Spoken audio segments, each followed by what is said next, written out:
Hello students, आप सभी का हमारे यूट्यूब चैनल में हार्दिक स्वागत है। आज के इस वीडियो में बात करने वाले हैं पीबीएमईटी 2024 और पीएमईटी 2024 के एंट्रेंस एग्ज़ाम से रिलेटेड। फॉर्म कब स्टार्ट होंगे, है ना, क्या प्रोसेस इस बार रहने वाला है, कैसे आप लोगों का एडमिशन हो सकता है, डायरेक्ट होगा या एंट्रेंस एग्ज़ाम लगेगा नहीं लगेगा, इससे रिलेटेड मैंने एक वीडियो पहले भी बनाया था। ठीक है, पर अब बच्चों की डिमांड फिर से है कि कुछ ना कुछ न्यू अपडेट यहाँ पर हमको दे दीजिए। तो इसी से रिलेटेड ये वीडियो है। इस वीडियो में आप लोगों को मैं बताने वाला हूँ कि क्या आपको फॉर्म भरना है, नहीं भरना है, कैसे एडमिशन होंगे, क्या सूचना है अभी तक। ठीक है, वर्धमान महावीर खुला विश्वविद्यालय की तरफ से आप लोगों को कोई अपडेट आया है, नहीं आया है, इन सभी पे अपन विस्तृत रूप से चर्चा करने वाले हैं। तो वीडियो आप लोग पूरा देखिएगा और अगर आप लोग चैनल पर नए हैं तो चैनल को सब्सक्राइब, वीडियो को लाइक और बेल आइकन ज़रूर दबा लीजिएगा। इतना कहने के बाद भी आप लोग लाइक नहीं करते हो तो करना चाहिए और शेयर भी करना चाहिए, ताकि और भी जो भी स्टूडेंट हैं जो बीएड एमएड इंटीग्रेटेड कोर्स करना चाहते हैं या फिर जो एमएड करना चाहते हैं उनके पास भी ये वीडियो पहुंच जाए और वो भी अपडेट देख सके कि क्या चल रहा है क्या नहीं चल रहा है। ठीक है, तो चलिए वीडियो स्टार्ट करते हैं। सबसे पहले देखो, पीबीएमईटी स्टूडेंट्स की बात करते हैं तो आप लोगों को अच्छे से पता होगा और इस चैनल पर बहुत सारी वीडियो मैंने बनाकर बता भी रखी है कि आप लोगों को क्या क्या करना होता है, कौन सा कोर्स है क्या नहीं है। फिर आप लोगों को शॉर्ट में मैं बता देता हूँ कि पीबीएमईटी में वही स्टूडेंट एडमिशन ले सकते हैं या उन्हीं स्टूडेंट्स को कॉलेज से बीएड और एमएड इंटीग्रेटेड कोर्स करना चाहिए जिनके मास्टर्स कंप्लीट हो, जैसे कि एमए, एमएससी, एमकॉम कंप्लीट हो। अगर आप लोग जनरल कैटेगरी से हैं तो आपके 50% मार्क्स होने चाहिए एमए, एमएससी या एमकॉम में। ठीक है, और अगर आप अदर कैटेगरी से जैसे ओबीसी, एससी, एसटी से हैं तो आपके 45% प्लस मार्क्स यहाँ पर होने चाहिए। ये बात आपके समझ में आ गई होगी। अगर ये फंडा आपका क्लियर है तो इसके बाद आप लोग बीएड करने का ये आप लोगों के पास मौका है अच्छा खासा। तो बीएड के साथ इसमें आप लोगों को एमएड भी साथ में ही हो जाएगी। जहां 2 साल में बीएड होती है वहां 3 साल में बीएड और एमएड एक साथ इंटीग्रेटेड कोर्स के अंतर्गत हो जाएगी। ठीक है, तो पिछली बार बात करें तो कंपटीशन काफ़ी अच्छा होता था। ठीक है, कंपटीशन तो होता ही था। 2021 की बात करें तो काफ़ी कंपटीशन था इस फील्ड में भी। उसके बाद बात करते हैं तो धीरे धीरे इसका डाउन हो गया। ग्राफ डाउन होने का मतलब है कि स्टूडेंट्स इतना एडमिशन नहीं लेते हैं। तो स्टूडेंट्स इतना एडमिशन क्यों नहीं लेते हैं उसके पीछे भी बहुत सारे रीज़न हैं। आजकल सभी को छोटी क्लास में ही जॉब चाहिए होती है। ठीक है, और फिर बहुत सारे फंडे आ गए हैं तो इंटरेस्ट नहीं जताते हैं स्टूडेंट, बीएड तक ही सीमित है। और फिर एमएड कर भी लेते हैं तो उसके ज़्यादा कोई फ़ायदे, ज़्यादा कोई नुकसान तो ज़्यादा है नहीं, पर फ़ायदे भी इतने कुछ खास ज़्यादा नहीं है। तो स्टूडेंट नहीं चाहता कि मैं एमएड भी करूं।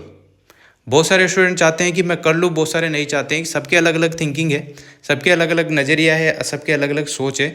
तो जिसका जो मन हो वैसा आप लोग कर सकते हैं, बिल्कुल आप लोग स्वतंत्र हैं। पर जिन स्टूडेंट्स को बीएड एमएड इंटीग्रेटेड कोर्स करना है तो मैंने एक शर्त तो बताई दी, एमए, एमएससी, एमकॉम में जो परसेंटेज थी कैटेगरी के हिसाब से वो बता दी है। उसके बाद देखो पिछली बार क्या हुआ क्या नहीं हुआ उससे कोई लेना देना आपको नहीं है। तो यहाँ पर वर्धमान महावीर खुला विश्वविद्यालय पीबीएमईटी वाले जो स्टूडेंट हैं उनके लिए पहले बता रहा हूँ, फिर पीएमईटी वालों के लिए बताऊँगा। पीबीएमईटी वाले जो स्टूडेंट है बीएड एमएड इंटीग्रेटेड कोर्स वाले, उनके लिए यहाँ पर इस बार डायरेक्ट एडमिशन भी हो रहे हैं। ठीक है, डायरेक्ट एडमिशन हो रहे हैं। तो जो आपको कॉलेज, 5 कॉलेज हैं, ठीक है, 5 कॉलेज के नाम भी आपको बता देता हूँ। पहला कॉलेज यहाँ पर है उदयपुर का जो डबोक कॉलेज, डबोक की तरफ है कॉलेज, एयरपोर्ट एरिया में। ठीक है, लोकमान्य बाल गंगाधर तिलक करके ऐसा कुछ नाम है। ठीक है, दूसरा जो कॉलेज है महिला टीटी कॉलेज है जो कि रिंगस सीकर के एरिया में है। ठीक है, तीसरा जो कॉलेज है वो है सौरभ टीटी खेड़ा जो कोटा ज़िले में ही पड़ता है, मतलब कोटा यूनिवर्सिटी के अंतर्गत ही आता है। ठीक है, अब इसके बाद बात करते हैं चौथा और 5वां जो कॉलेज है वो जयपुर में आपके पड़ेगा। एक तो है बियानी गर्ल्स कॉलेज जिसमें ओनली गर्ल्स को ही एंट्री दी जाती है, और एक है बियानी के अलावा एक और कॉलेज है सुरेश ज्ञान बिहार करके, वो भी जयपुर में ही है। तो उसमें बॉयज़ और गर्ल्स दोनों को एंट्री दी जाती है। 50-50 सीटें सब कॉलेज में हैं, कुल मिला के 250 सीटें हैं। 250 सीटों में से पिछली बार की बात करें तो बहुत सीटें खाली थी।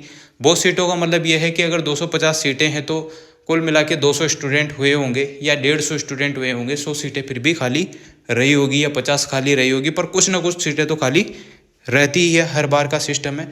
2021 की बात अलग है कि सीटें भर जाती थी, अब धीरे धीरे कम हो गया है, इसके प्रति रुझान कम हुआ है, क्योंकि बहुत सारी चीज़ें हैं, जैसे टाइम पर एग्ज़ाम ना होना, टाइम पर टाइम टेबल ना आना, टाइम पर रिजल्ट ना आना। तो स्टूडेंट क्या चाहता है कि ऐसा कोर्स करें कि फटाफट हो जाए। पर जो स्टूडेंट पीजी करके बैठे हुए हैं उनके लिए ये ऑप्शन बहुत अच्छा है, क्योंकि अब 2 साल की बीएड का शायद कोई अभी तक कोई क्लियर नोटिफिकेशन नहीं आएगा। 4 साल वाली बीएड अब होगी, जो कि एजुकेशन के थ्रू होगी, है ना। ये आप लोगों को समझ में आ गया होगा। जो भी स्टूडेंट इच्छुक है वो अप्लाई कर सकता है, कुछ कंडीशन मैंने बता दी है, ठीक है। अब इसके देखो फॉर्म आप लोगों को भरने होंगे, फॉर्म जब भी आएंगे, अभी तक तो कोई सूचना नहीं आई है, पता नहीं यूनिवर्सिटी का क्या सिस्टम है, वर्धमान महावीर खुला विश्वविद्यालय का अभी तक इसकी कोई सूचना नहीं आई है ना।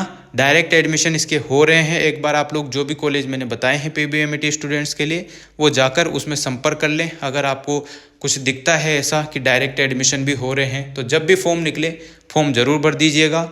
एडमिशन आप ले सकते हैं। फीस वो की वही रहेगी जो पिछली बार थी, 27,000 कुछ फीस रहती है, नॉर्मल सी बात है, 3 साल की, है ना। ये सारी चीज़ें हैं। और जो भी आपका एरिया है, जिधर भी जिस एरिया के आप लोग हैं वहीं आप लोग उसी कॉलेज में एडमिशन ले सकते हो। एक बार आप कॉलेज जाइए और जो भी परामर्श लेनी है, सलाह मशवरा लेना है, बातचीत करनी है, जो भी आपको जैसा संतुलन बैठता है वो करिएगा। जब भी फॉर्म निकले ऑफिशियल तौर पर तो बिल्कुल आप लोग फॉर्म भरें, क्योंकि फॉर्म भरने से आप लोग क्या होगा, आप गवर्नमेंट के थ्रू आए हुए हैं। डायरेक्ट एडमिशन का मतलब भी वही है, पर यहाँ पर आप लोगों के पास एक प्रूफ हो जाएगा बस, ठीक है। तो फॉर्म आए तो फॉर्म अवश्य भरें। 1000 रुपये आपके फॉर्म के लगेंगे, वो लग जाएंगे, कोई बात नहीं। फिर आप लोग जैसे भी आपको कॉलेज मिलेगा उसमें आप लोग एडमिशन ले लीजिएगा। इस बार एंट्रेंस एग्ज़ाम बिल्कुल नहीं होने की संभावना है। अगर होते तो इतना लेट है नहीं करते। और अगर कोई 1% चांस है, अगर एंट्रेंस एग्ज़ाम कराते हैं तो फिर आपको सूचना दे दी जाएगी। अभी 99% संभावना यही है कि डायरेक्ट एडमिशन हो रहे हैं और आप लोग भी एडमिशन ले सकते हैं, बिल्कुल, ठीक है। पर आप लोग पूछ पाछ के ही लेना, जहाँ भी आप एडमिशन ले रहे हैं तो एक बार सलाह मशवरा ज़रूर कर लेना, ठीक है। और ऑफिशियल नोटिफिकेशन यहाँ पर नहीं आया है। अब बात कर लेते हैं पीएमईटी स्टूडेंट्स की, ठीक है। पीएमईटी स्टूडेंट्स की बात करते हैं। जो स्टूडेंट्स एमएड करने के इच्छुक हैं उनके लिए देखो क्या करना है आपको। आपके पास ओनली ग्रेजुएशन कंप्लीट होनी चाहिए, पासिंग होना चाहिए आप लोग। उसके बाद बीएड आपकी कंप्लीट होनी चाहिए। उसके बाद आप लोग एमएड के लिए एलिजिबल हैं, यानी कि पीएमईटी का जो एंट्रेंस एग्ज़ाम लगता है वो इस बार नहीं लग रहा है आपका। शायद 99% संभावना नहीं लगने की है, 1% संभावना है लग जाए, नहीं भी लगे। और डायरेक्ट एडमिशन भी हो रहे हैं। अगर आप लोग एक बार पूछ ले, जिस भी एरिया के आप हैं उस एरिया में जो भी कॉलेज आपके पड़ता है जिसमें अगर एमएड का कोर्स चलता है तो आप बिल्कुल पूछ कर आइएगा। प्रिंसिपल सर जो भी हैं पोलाइटली आप लोग बात करेंगे तो आपको कुछ ना कुछ समाधान मिल ही जाता है, कुछ ना कुछ बात आपकी बन ही जाती है ना। और जब भी फॉर्म निकले फॉर्म बिल्कुल आप लोग भर दीजिएगा। 1000 रुपये फॉर्म की फ़ीस रखी गई है प्रत्येक कैटेगरी की, और वो आप लोगों को आगे की सूचना आगे दे दी जाएगी। अभी तक एंट्रेंस एग्ज़ाम की बिल्कुल भी संभावना नहीं है, क्योंकि सीटें बहुत खाली रहती है, बहुत कम स्टूडेंट इच्छुक रहते हैं इन चीज़ों को करने के लिए, है ना। तो इस वजह से हो सकता है कि आप लोगों को डायरेक्ट एडमिशन भी मिल जाए। तो अपने जो एरिया है, जैसे कि अभी बहुत सारे सीकर से हैं, झुंझुनू से हैं, बहुत सारे इधर कोटा से हैं, कोई बूंदी से है, कोई बारा से, झालावाड़ से, जो एरिया में जो कॉलेज पड़ता है जिसमें एमएड का कोर्स होता है, या फिर मैंने एक वीडियो बना रखी है, प्लेलिस्ट में जाकर देख लेना, PMET college list by Chetan Verma sir, ऐसे सर्च करोगे तो आपके सामने खुलकर आ जाएगी। और अगर पीएमईटी की आपको फ़ीस के बारे में जानना है तो भी आप लोग फीस से संबंधित सर्च मारो, बाय चेतन वर्मा सर लिख दो पीछे, आपको निकल कर आ जाएगी कितनी फीस आपकी लगती है कितनी नहीं। वही 17-18 हज़ार रुपये आपकी लगती है पर मंथ की, 2 साल की, सॉरी पर ईयर की, तो 2 साल की आपकी लगनी है। फिर सेमेस्टर की फ़ीस आपकी अलग से लगती है, वो एग्ज़ाम फीस 1000, 2000, 3000 रुपये जो भी है, ठीक है। इस टाइप से आपका फंडा रहेगा और आप लोग ट्राई कर सकते हैं अपने नज़दीकी जो भी कॉलेज है उसमें, है ना। 135 जाने 145 कॉलेज हैं, तो उनमें से आप लोग अपने अपने एरिया में सर्च मारो, और फिर आप लोगों को जो जहाँ पर आप लोग कॉलेज लेंगे वही यूनिवर्सिटी आपकी लगेगी, ठीक है ना। इस चीज़ों का ध्यान रखिएगा। और बाकी तो कुछ ऐसा है नहीं, आप लोग नॉर्मल से बीएड में जैसा पढ़ते हो एमएड में भी वैसे ही पढ़ना होता है, वैसे ही पास हो जाते हैं। कॉफ़ी बनना आपको आना चाहिए, टॉपिक बनाकर लिखना आना चाहिए, साफ़ सुथरी कॉफ़ी आपकी हो, तो इस टाइप से अगर आप लोग लिखते हैं तो काफ़ी अच्छे मार्क्स आ जाएंगे। एमएड आपकी कब पास हो जाओगे कुछ अता पता भी नहीं लगता, टाइम बहुत स्पीड से निकलता है, आप सभी समझते हैं। तो अगर जो भी इच्छुक स्टूडेंट है, जो भी बॉयज़ है, गर्ल्स है, लेडीज़ है, ठीक है, जो भी है, अपनी अपनी इच्छा से, अपनी अपनी श्रद्धा से जिसको जो कोर्स करना है कर सकते हैं। किसी पर कोई किसी भी प्रकार का कोई दबाव नहीं है। ऑफिशियल नोटिफिकेशन अभी बिल्कुल भी नहीं आया है। बीपीएड और एमपीएड का आया था, उसके भी बाद 15 तारीख के बाद कोई उसका भी कोई खबर नहीं है, ठीक है ना। अगर ऑफिशियल कोई नोटिफिकेशन आता है एंट्रेंस एग्ज़ाम से रिलेटेड तो मैं आपको बता दूंगा। एंट्रेंस एग्ज़ाम की संभावना बहुत ही कम है, ये बात याद रखना। डायरेक्ट एडमिशन भी बहुत सारे कॉलेज में हो रहे हैं, तो आप लोग वहाँ सर्च मार सकते हो, ठीक है। बाकी यही सूचना थी। और जिन स्टूडेंट को कुछ पढ़ने का इंटरेस्ट है तो पढ़ने के लिए भी प्लेलिस्ट पे बहुत सारी चीज़ें पड़ी हुई है। पीबीएमईटी और पीएमईटी से रिलेटेड प्रत्येक चीज़ मैंने यहाँ पर अपलोड कर दिए ऑलरेडी। पेपर वगैरह सब पड़े हुए हैं। अगर एंट्रेंस एग्ज़ाम होता है करता है तो पूरी तरीके से मैं बिल्कुल श्योर ये नहीं कह रहा हूँ कि डायरेक्ट ही एडमिशन आप लोग लो। फॉर्म निकलेंगे तो आपको बता देंगे, नहीं निकलते हैं तो भी बताएंगे, ठीक है। फॉर्म निकलेंगे पर लेट भी हो सकता है, जल्दी भी हो सकता है, कुछ भी हो सकता है। ऑफिशियल सूचना जब भी आएगी बिल्कुल आप लोगों को बता देंगे। डायरेक्ट एडमिशन के लिए आप आपके नज़दीकी कॉलेज में ट्राई मार सकते हैं, कोशिश कर सकते हैं, ठीक है। तो यही सूचना थी। Thank you so much. Video अगर अच्छी लगी हो तो like, comment, share and subscribe.